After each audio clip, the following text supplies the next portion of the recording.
Welcome to today's episode where we are going to talk about a new trend that is not a good trend.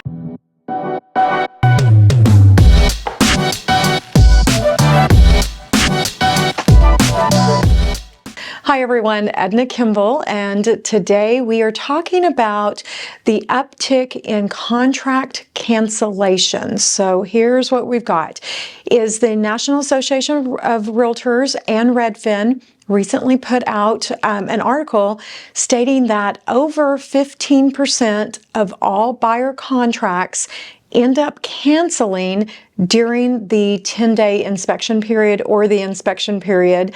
And this is nationwide, so all inspection periods are slightly different. Why is this a concern?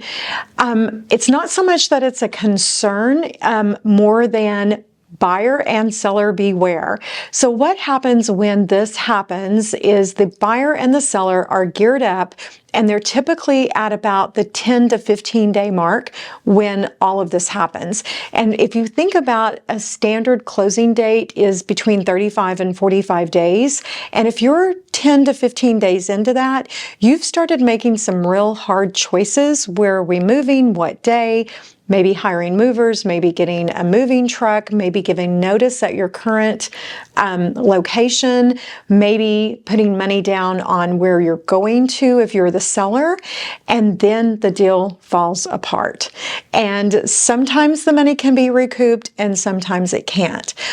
It basically comes down to the reasons that we're seeing this happen. Number one, honestly and truly, prices and interest rates have put buyers on kind of a different level of expectations. If you are now paying like a $2,200 a month payment, whereas 2 years ago your payment may have been $1,800, you really don't have the additional funds to take care of all of these little issues. And so we're seeing a lot of buyers go into contract. They are kind of pushing themselves to say, okay, I can do this $2,200 a month payment.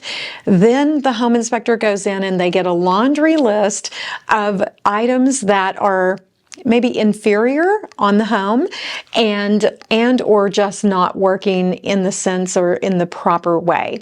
And so for a buyer who's already struggling to make a $2,200 house payment, they are not willing or able to move forward on a home that is going to also have additional issues. So that's probably the biggest issue that we're seeing, is buyers are just not willing to take on additional cost and fees, and rightfully so.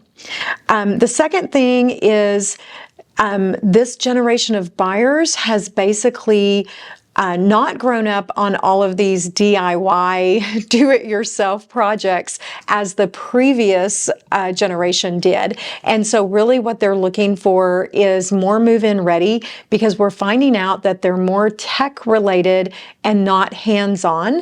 And so they are just not willing or able to actually do the repairs themselves and or the upgrades themselves.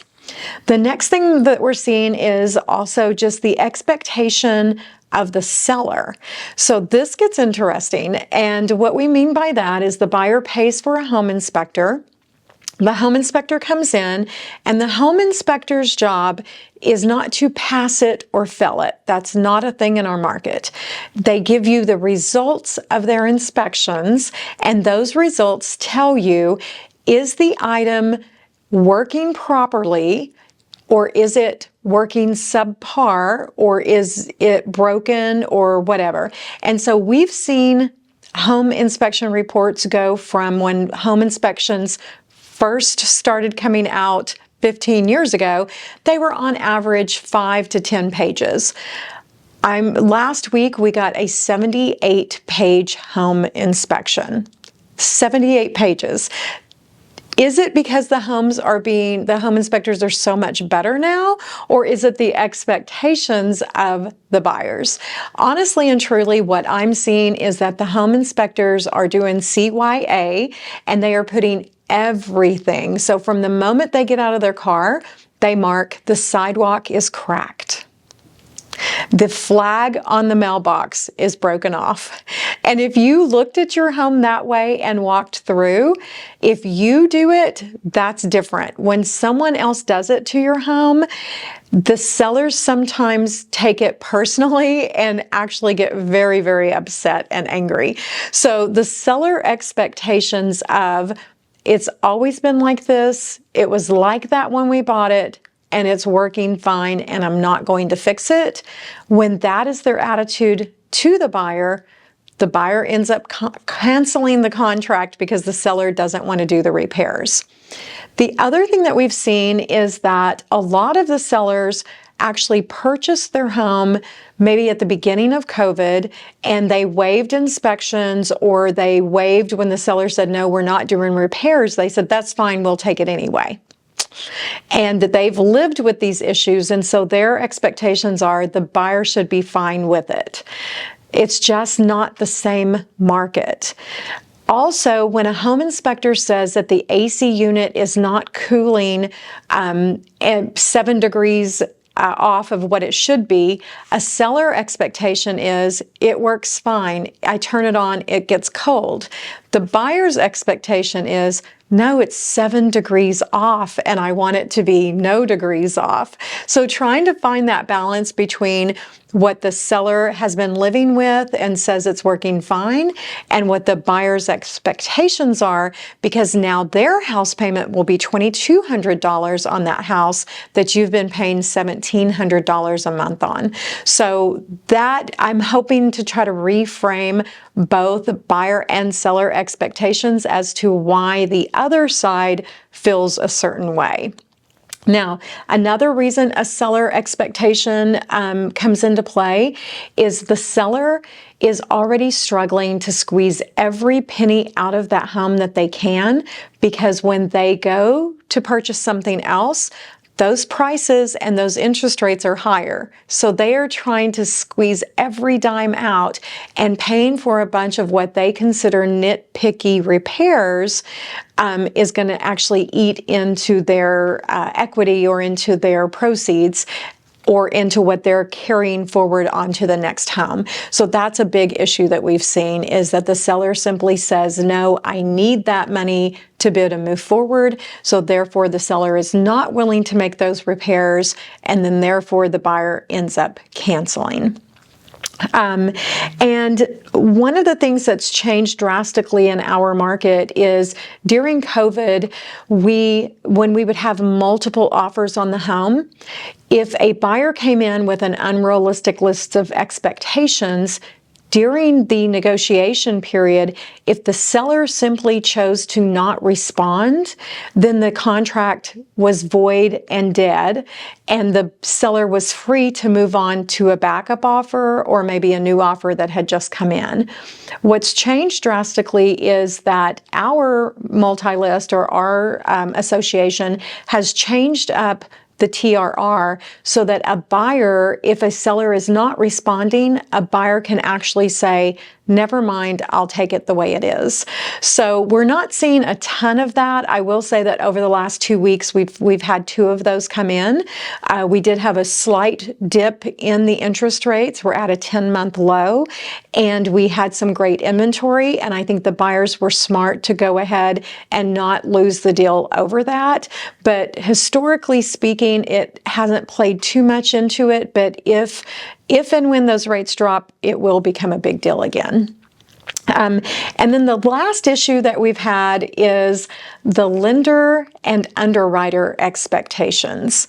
So a lender typically does not see a home inspection, and a lender does not typically see the TRR, and I should clarify, the TRR is the form that the buyer and seller use to negotiate repairs, and it's treatment, repairs, and replacements.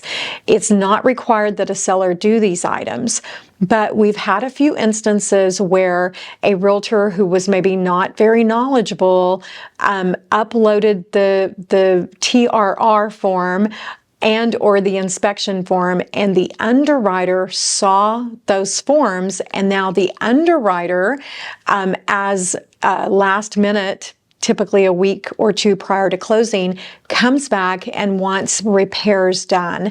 And let me give you an example.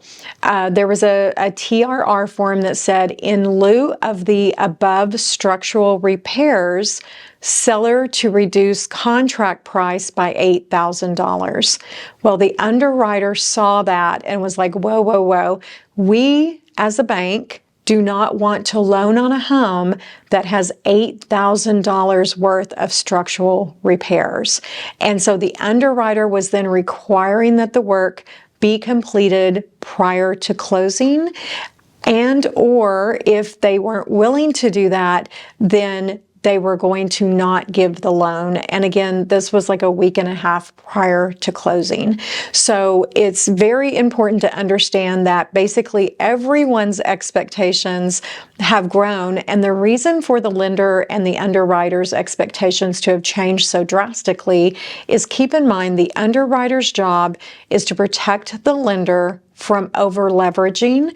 And so basically what that means, if a family is purchasing a home and that home needs $8,000 of structural repairs, the majority of the time, if a credit is given, usually you will never see those repairs get done. The family just moves in and lives with kind of a wonky door that doesn't quite shut or a window that doesn't open easily. And the concern for the underwriter is that if that family is no longer able to make those monthly payments and the home is foreclosed on, then at that point, the lender has a home that they are going to have to try to resell that has structural problems. So really it comes down to expectations, and that's why the majority of the 15% have fallen apart, is because of expectations. And I think it's important as a buyer that you're clear on what your expectations are. One of the most annoying things that I see is, I hate for a young family who's already super tight on cash flow to go in and spend $350 to $425 on a home inspection just to have it fall apart for things that were somewhat obvious, and then have to move on to a new home and spend another $350 to have another home inspection, and then have that one fall apart also. This could get very, very expensive. So understanding your expectations and knowing that if you're looking at a home built prior to, say, 1978, then you could have some two-prong wire or two-prong outlets that are not grounded. And it just, again, it's one of my biggest pet peeves, is to have somebody walk away from a home based upon that, because it's a very simple thing to check out. So now I'm pontificating. So to wrap this up, just be aware, buyers and sellers, that 15% of all contracts, according to NAR and Redfin, have canceled over the last few months simply because of expectations. So have a conversation with your trusted agent, and whether you're the buyer or the seller, and come up with a list of non-negotiables, and then try to work through those things with your realtor, so you can help the other side with their expectations prior to losing market time and money. I hope this helped, guys. Thanks for watching, and as always, please like, follow, and share.